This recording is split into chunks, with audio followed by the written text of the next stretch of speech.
अयोध्या में भारतीय जनता पार्टी के जो कैंडिडेट हैं उनकी हार हुई है और सोशल मीडिया पर एक बड़ा एक कैंपेनिंग चलाया गया एक तरीके से कि अयोध्या ने धोखा किया है। अब जिस तरह आपने कल की धाम के भी उसमें उद्घाटन में भी आप रहे, सब चीज़ों में आप थे। अब आगे भारतीय जनता पार्टी, जैसे जो भारतीय जनता पार्टी के वोटर्स हैं, जो उनके कैडर्स हैं और जो उस विचारधारा से संबंध भी रखते हैं, वो कहते हैं कि अब कृष्ण जन्मभूमि की हम बात कैसे करेंगे, आगे बाबा काशी विश्वनाथ का कैसे आगे हम उसको लेकर के जाएंगे। देखिए, किसी भी राजनीतिक पार्टी के कैंडिडेट का हारना अयोध्या का हारना नहीं कहा जाएगा। अयोध्या कभी नहीं हार सकती, ना अयोध्या कभी हारी है और ना अयोध्या कभी हारेगी। अयोध्या में जो पार्लियामेंट का चुनाव हुआ उसमें बीजेपी का कैंडिडेट लड़ा। फैजाबाद लोकसभा सीट बीजेपी हारी है।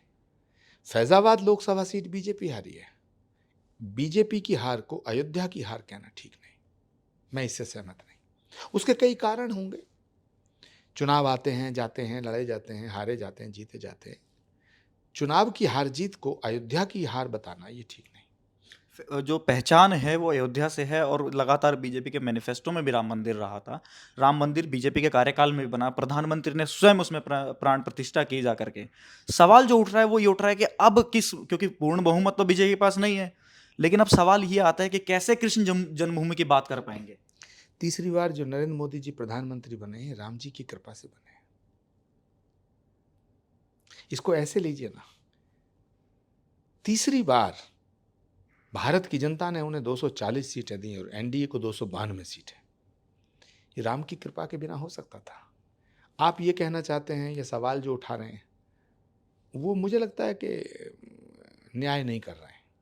वो ये कह रहे हैं साहब, राम मंदिर का नाम लिया, राम की पूजा की, अयोध्या की बात करी तो 60 सीटें कम आई। राम की बात की तभी तो 240 सीटें आई, वरना तो कुछ भी हो सकता था। तो मैं मानता हूँ कि राम जी की कृपा से मोदी जी तीसरी बार प्राइम मिनिस्टर बने हैं और 2029 का चुनाव जब आएगा तब बात करेंगे। आखिरी सवाल इसी से जुड़ा हुआ है और आपसे पूछना इसलिए भी जरूरी हो जाता है क्योंकि आप एक स्वयं एक संत हैं। संतों के मन, जैसे कि बोला जाता है कि भारत विश्व गुरु बने, क्या उसमें प्रधानमंत्री मोदी का जो हाथ है वो कमजोर हुए हैं? क्योंकि दोनों साइड, एक साइड टीडीपी, एक साइड जेडीयू, एक गठबंधन का दबाव रहेगा। नहीं, मुझे नहीं लगता। नरेंद्र मोदी जी का जो स्वभाव है, वो अपनी ज़िंदगी को राष्ट्र के लिए पल पल समर्पित करते हैं। वो उनके ज़िंदगी का हर पल देश के लिए है और सनातन के लिए है।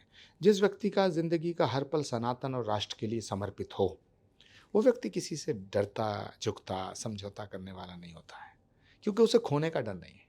नरेंद्र मोदी एक ऐसे व्यक्ति हैं, ऐसे पॉलिटिशियन हैं जिन्हें खोने का डर नहीं है। तो मुझे नहीं लगता वो किसी के दबाव में काम करेंगे। वो तो देश के लिए काम करते हैं। नरेंद्र मोदी जी एक ऐसे नेता हैं जिनके हाथों में देश सुरक्षित है और मुझे पूरा विश्वास है, पूरे संत समाज को विश्वास है कि भारत अगर विश्व गुरु बन सकता है तो नरेंद्र मोदी जी के नेतृत्व में बन सकता है।